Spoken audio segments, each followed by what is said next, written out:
सारी जिंदगी लड़ने के बाद,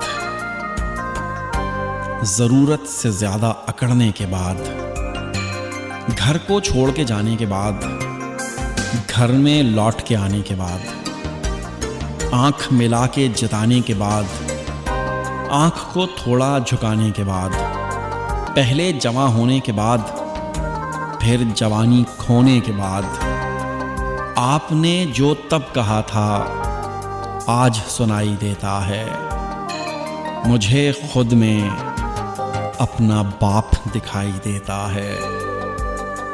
आपने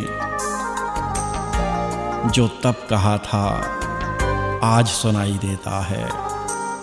मुझे खुद में अपना बाप दिखाई देता है।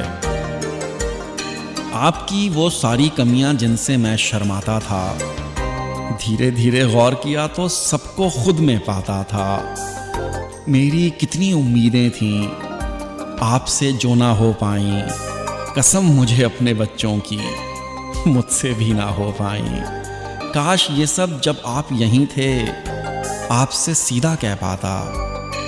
काश लगाकर गले निभाता बाप और बेटे का नाता।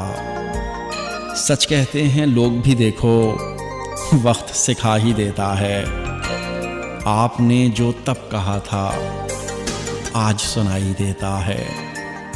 मुझे खुद में अपना बाप दिखाई देता है।